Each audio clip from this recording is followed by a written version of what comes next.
Olá, bom dia. Eu sou Ermelinda Tavares, diretora nacional do Instituto Confúcio. Sejam bem-vindos a Cabo Verde, uma terra pequena e de muita morabeza.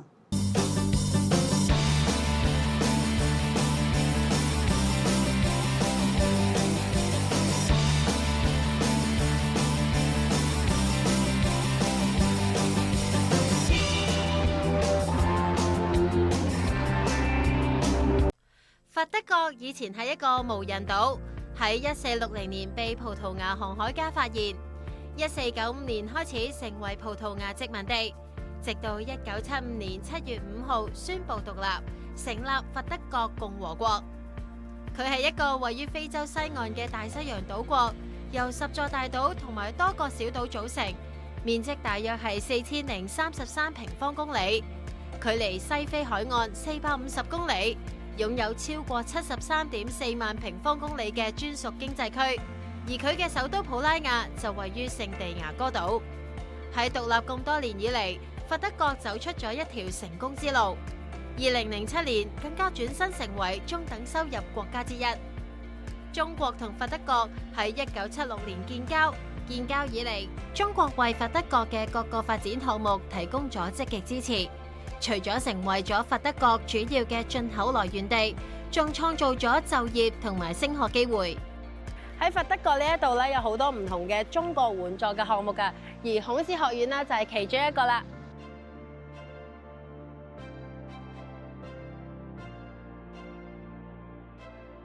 佛得角大學孔子學院成立喺2015年12月，由廣東外語外貿大學同佛得角大學合作共建。目的係促進中文國際傳播，加深世界人民對中國語言文化嘅了解，同時增進中佛兩國嘅學術文化交流。學院唔單止開展中學生必修課、本科專業同埋興趣班等多元漢語教學，每年仲舉辦40幾場文化活動，好似係春節慶典、孔子學院日等等，成為中佛文化交流嘅重要橋樑。呢個位於普拉雅嘅孔子學院，其實咧見到已經係非常之有親切感，因為咧佢嘅建築啊，同埋咧佢嘅顏色啊，都係好似我哋喺澳門啊、橫琴啊，甚至係內地見到一啲學校嘅感覺。同埋咧，其實入去睇過咧，佢裡面嘅設施係相當之完善嘅。隨住佛得角經貿發展越嚟越好，亦都吸引咗更加多中國遊客嚟到呢度旅遊。是我們要領略不一樣的風景，歐洲，比如說像巴黎呀、像倫敦啊、像這個意大利呀、西班牙呀，這個我們很多的中國的遊客已經很熟悉了，去過很多遍了。但是我們要更加深度的，能體現不一樣的一些特色，有的時候就可以來到像佛得角。我們首都處的這個島呢，這個對外的航線。不是特別的多，當然也還是有的哈，比如說連接里斯本、連接這個摩洛哥的卡薩布蘭卡，但是那個薩爾島，它有連接很多國家和地區的這個直達的航線，比如說甚至連匈牙利的首都布達佩斯、英國的很多個城市，還有包括西班牙的巴塞羅那等等，都可以直接抵達。那我們將來我們中國的遊客隨着越來越多的，比如說美國、歐洲。玩膩了，也可以來佛得角來體驗不同的風景吧。有非常好的沙灘，比如說薩爾島，可以去看鯊魚，就在角邊這個游來游去的小鯊魚，不會咬人的。比如說這個也像這個歐洲遊客一樣到聖安堂去這個徒步，既可以鍛鍊身心，也這個當地的山是非常陡峭的，而且那裡面植被也比較茂密，是一種不一樣的體驗。講得一啲都冇錯啊！喺佛得角各個島嶼都各有特色，而且地理位置優越，地處大西洋中部，位於連接多個大陸航線嘅交點，同歐洲、美洲同埋非洲各國嘅距離都唔遠，航程只係需要大約3到7個鐘就可以感受到不一樣嘅非洲風情。而家就等我哋一齊嚟睇下呢個神秘而又美麗嘅島國，到底有啲乜嘢好食好玩啊！大家好，Olá Macau, sejam bem-vindos a Cabo Verde。佛得角非常之重視基礎設施建設，而電訊同埋海陸空交通等等關鍵基礎設施就相當完善啦。作為傳媒人，第一站當然係去到佛德角廣播電視台 TVC 參觀見識一下啦。我哋而家咧就參觀緊佛德角嘅電視台，咁呢一度咧好有一種熟悉嘅感覺，因為咧就會有啦 ENG 嘅房啦，即係我哋 cameraman 休息嘅地方啦，跟住仲會有咧我哋過片嘅地方啦 ，Inject 房啦。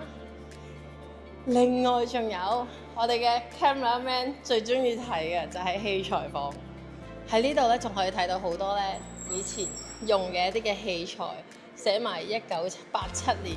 好似行咗有一個博物館咁樣。哦，化妝室啊！我哋見到電視台嘅明星主播啊。He's an anchor? Yeah. Wow! Andrea Brito. Another star. Nice to meet you. 我有啲怕醜，唔敢去握手。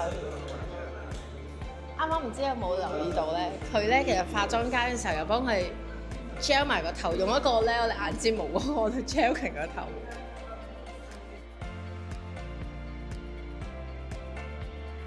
參觀咗好多嘅唔同嘅地方，又參觀咗廠啊，又參觀咗一啲工作嘅地方。跟住嚟到呢度，雖然我唔識葡文啊，但係我已經聞到陣香味啦，係我最夢寐以求嘅 canteen 啊！而且呢個 canteen 係好有家庭味嘅 canteen， 你睇下媽媽喺度啊！喺佛德角，電視台嘅影響力一啲都唔細㗎。國家電視台 TVC 嘅新聞節目同埋時事評論節目喺當地好有權威性，而且都好受當地人歡迎。而呢一度嘅主播喺當地可以話係超級巨星啊！咁難得見到真人，梗係要集下郵影張相啊！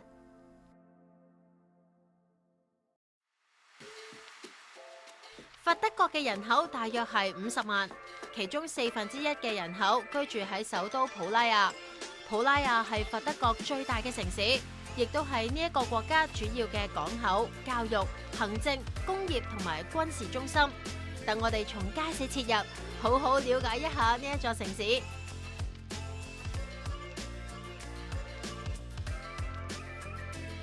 呢個傳統市場真係非常非常之熱鬧啊，同埋咧可以聽到咧好多嘰哩咕嚕嘰哩咕嚕啊啲人喺度講嘢，好有一個歡樂嘅感覺。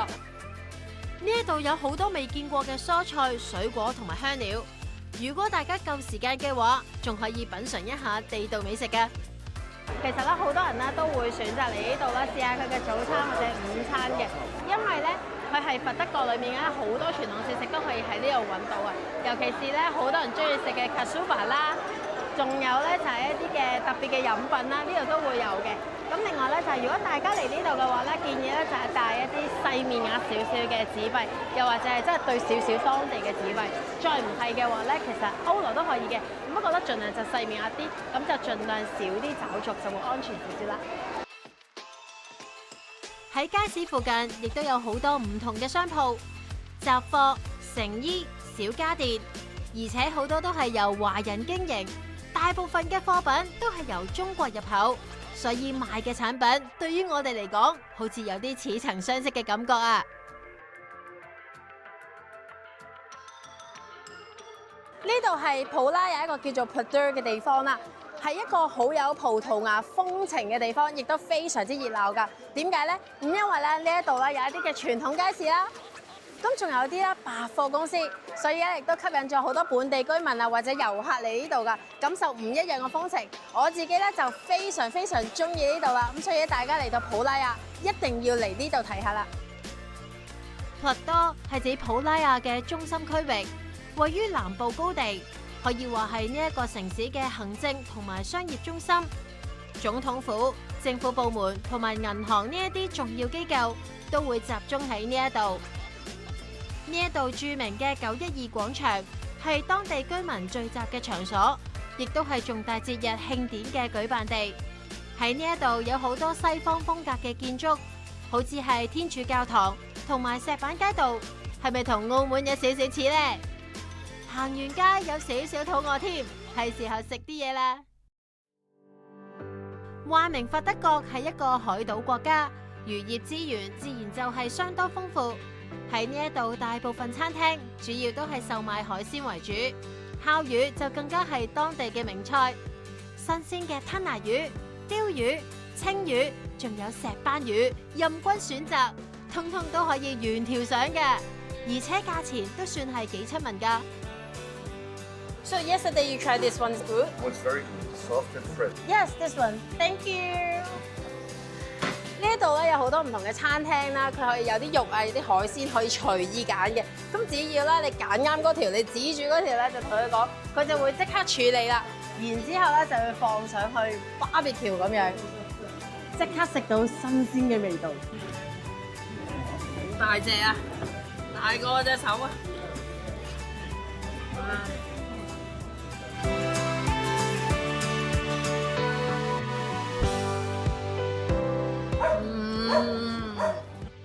簡單粗暴嘅烹調方法，魚嘅鮮味、魚肉嘅嫩滑，簡直係升華到一個極致啊 ！Yummy！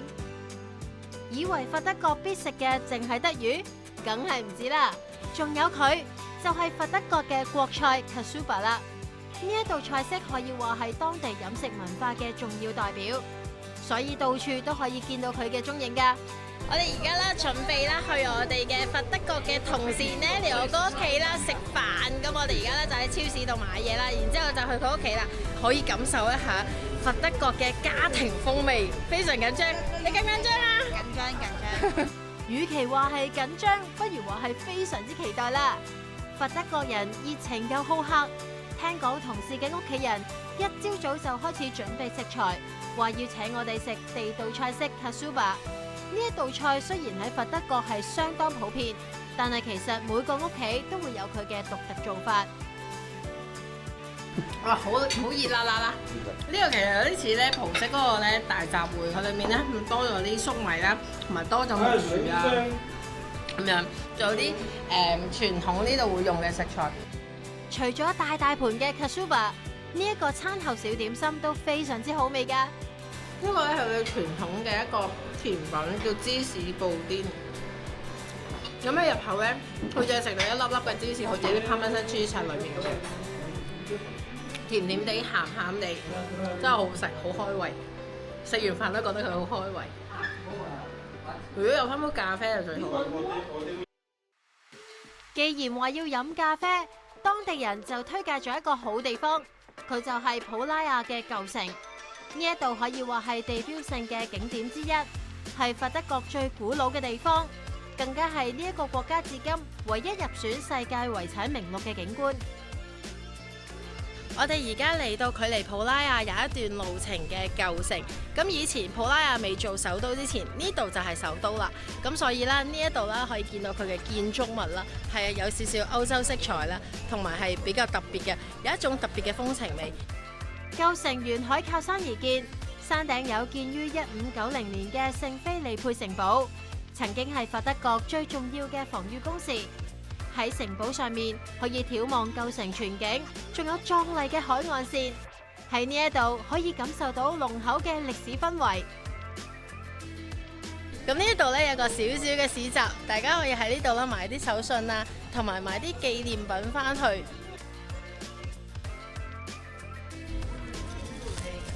買一隻海龜啊，係咪好靚啊？有佛得角個名啦，仲有另一隻細嘅烏龜爬喺上面。呢度除咗有海水味，仲充斥住咖啡嘅香氣。喺舊城周圍有唔少嘅咖啡店，而且大部分都對住大海，望海嘆啡，將所有煩惱都拋諸腦後。時間過得特別快，轉眼間我哋就要離開首都普拉亞。普拉亞係一個簡樸熱情嘅城市，呢一度有美味豐盛嘅海鮮大餐，有熱鬧又充滿音樂氣氛嘅夜生活。呢一切都令人相當難忘。我哋帶住開心又期待嘅心情向其他海島出發。呢一次我哋就揀咗2個有代表性嘅島嶼，分別係以美麗海港而聞名嘅聖維森特島，仲有擁有自然美景嘅薩爾島。我哋下一集再見。